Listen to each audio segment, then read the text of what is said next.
World of inspiration, ever-changing selection, ever-amazing prices. Home Goods. Go find it. What's the number one new skincare product in 2018? Oh my gosh, it's Olay. That's crazy. Olay Regenerist Whip. Olay Whips absorbs faster than the $100, $200, and even $400 cream. I feel like it just melted into my skin better. It's really smooth and it's not heavy. I really, really love this. I will 100% swap up my moisturizer. Can I have it? Olay Whips. Try Whips with SPF 25. Finally, sun protection that feels light as air. Friends, colleagues, gathered here are the world's finest insurance experts. Rodney, mastermind of discounts like Safe Driver, Paperless, the list goes on. How about a discount for long lists? Gold. Mara, you save our customers hundreds for switching almost effortlessly. It's a gift.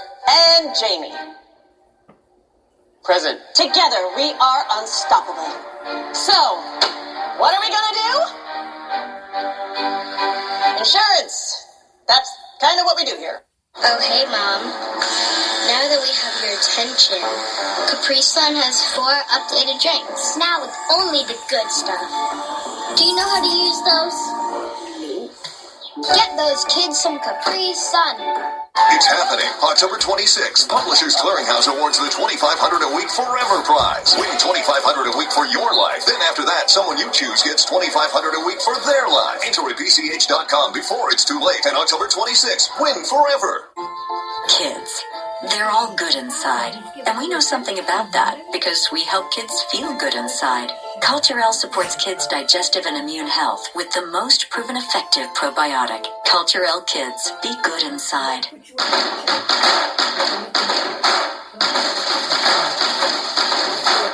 Nutro. Non-GMO ingredients, no artificial flavors. All the energy dogs need and nothing they don't. Nutro. Feed clean. Alice loves the scent of Gain so much, she wished they came in a fabric softener too. Say hello to your fairy godmother, Alice. Oh, and look, they've got Gain scent beads and dryer sheets too.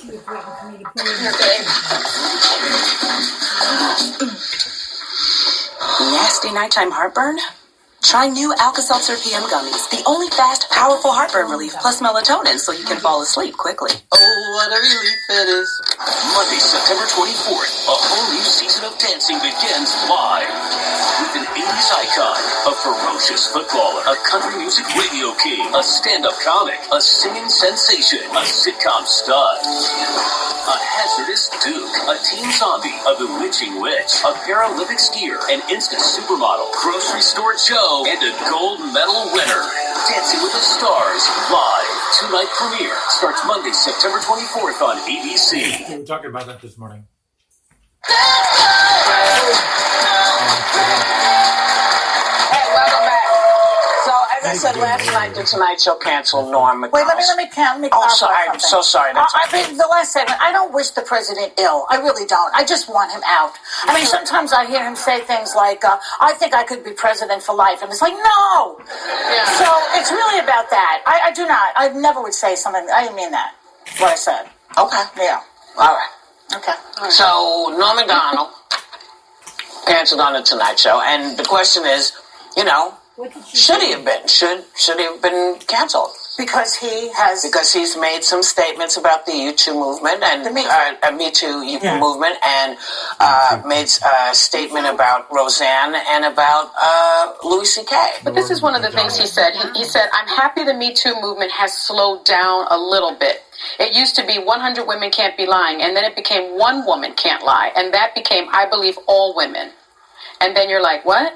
So it's almost as if he's sort of saying that we're taking the women at their word without due process. And that's an argument that a lot of people have right now. But because he said that, they canceled him on the Fallon show? No, he said a number of things. He also said that the men that have been fired because of the Me Too movement, their lives are ruined, and that the victims will never go through what these people have gone through. To which I would say to him, because I know a lot of women that have been through really, really bad experiences that stay with them for the rest of their lives. I would love for him to see them crying on their bathroom floor, wondering if they could live one more day with this. Right. On his new show, I wish that he would have 20 of these women on, and he would hear their stories, and he would listen to them and understand where they're coming from, because that is the problem today with all of these controversial conversations is we talk past each other. We're not understanding the other side of it. And as a man, it's really hard to believe what he's saying because he's not a woman. He's never been through that before. Right. And I hope he changes his mind. You know, in the 70s, we used to do consciousness raisings. The women did, so that we would see, oh my God, my life is not going where I want it to go. Well, now the men need consciousness raising. Mm-hmm. They need to sit together with each other, with women maybe, or with each other, and talk about these things. Because they are not doing good things right now, according to what we read. I think Jimmy Fallon should have had him on the show tonight, because I would have watched it. I think it would have been a great conversation. It would have allowed him to maybe explain where it's coming. Except that, you know, I suspect, because NBC is the home of Jimmy Fallon's show, that with all of this stuff that they've been dealing with Ronan Farrow and Matt Lauer, and conversations like that, people would have expected Jimmy to either be prepared to answer questions, should Norm have them for him, about what happened over at NBC. And it's not Jimmy's thing. It's just not, that's not who he is. So I think, and he said to Norm, you can come back. I think tonight's not the right night, you know, because folks are upset.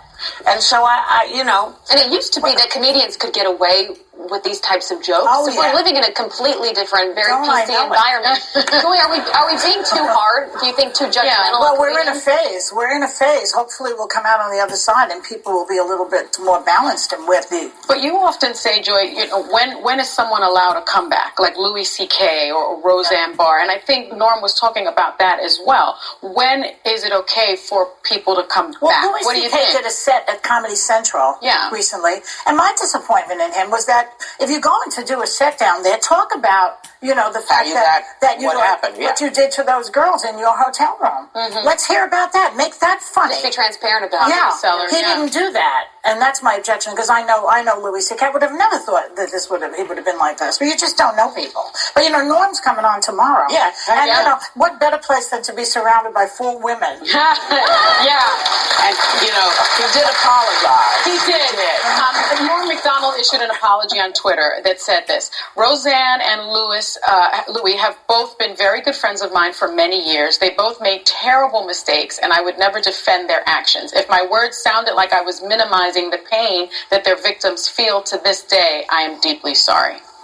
That was to your point. Yeah, he also said on Stern this morning, he said that he was told staffers and senior producers at the Fallon show were crying over the issue, though unclear what exactly they were crying over. Well, they might have been just We'll tell you what it was tomorrow. Yeah, he'll tell you. Yeah, that's a tease for you. Tune in tomorrow for sure. That's right. Again, we'll be back. Yeah.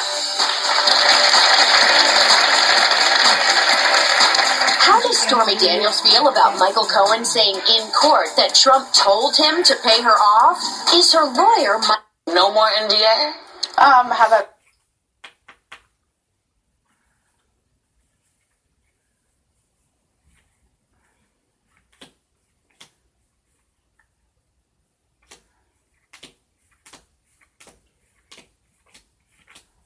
What exactly they were crying.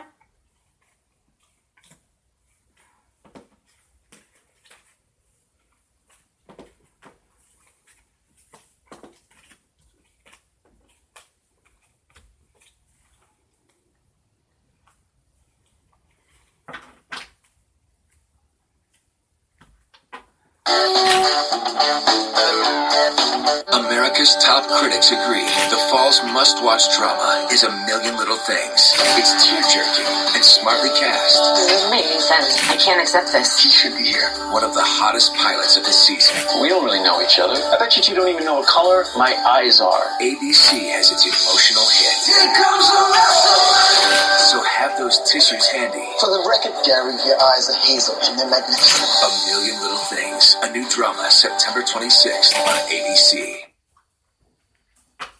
A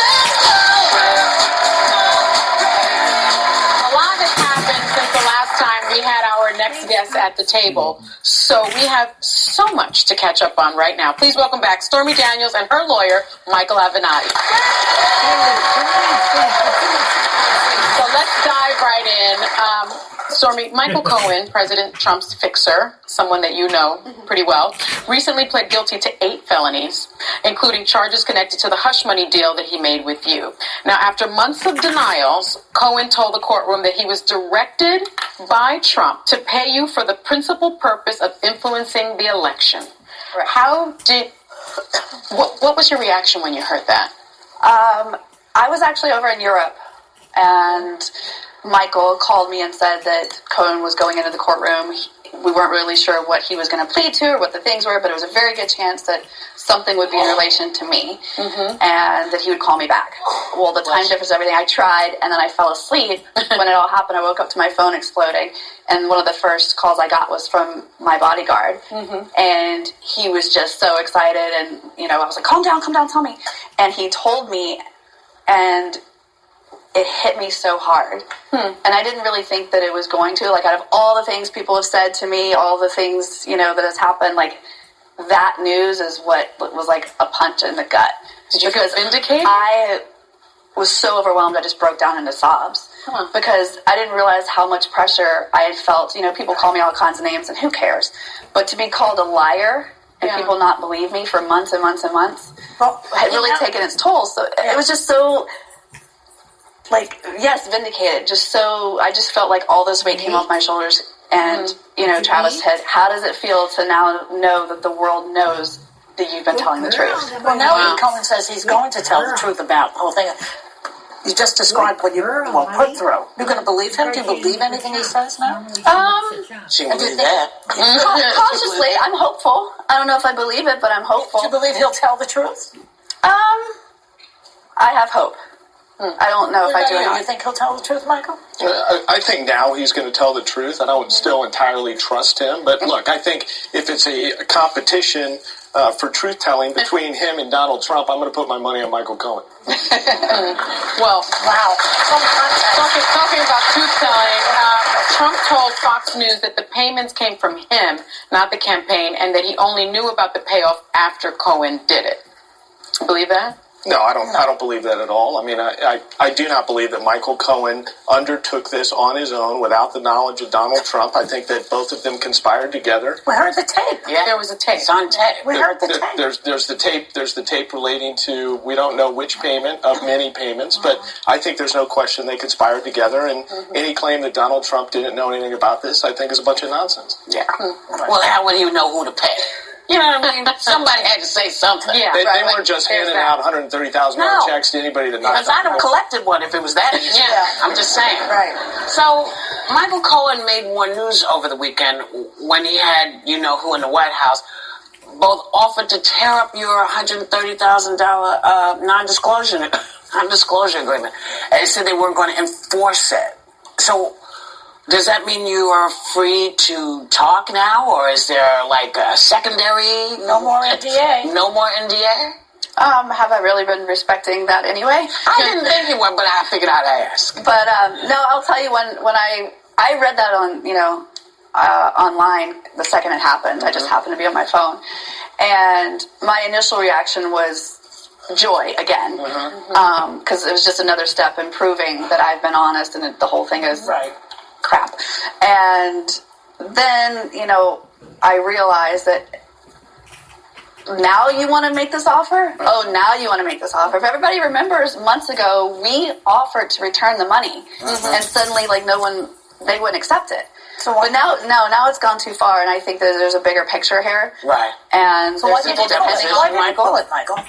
Well, I mean, I think they pulled it because they're very concerned that we're going to get a chance to depose Michael Cohen and Donald Trump, and they don't want me to have an opportunity to ask Donald Trump questions under oath, and for him to have to answer those questions, and then for the world to hear those answers, because I think it's going to be very, very damaging to Michael Cohen and Donald Trump. And they're doing everything they can to avoid that situation. This, as you know, does not impact the Trump base, right? The Access Hollywood video came out before the election even took place. Why are you so keen on keeping this lawsuit alive to depose the president? Well, why not just be done with it? We don't know what impacts the Trump base until something actually impacts the Trump base. And it's like they used to call John Gotti the Teflon Don, and they used to claimed that he was untouchable. But is that Right your up goal until- then? Is that your goal to switch the Trump base? No, against right him? up until they called him the Teflon Don, right up until he wasn't, and he died in a federal penitentiary. So I think the goal here is for all the facts and the evidence to be laid bare for the American public, and they're going to make a determination whether they're with him or against him. Well, he pulled a fast one by pulling out of that NDA in a way. It's to his benefit to do that. As you said,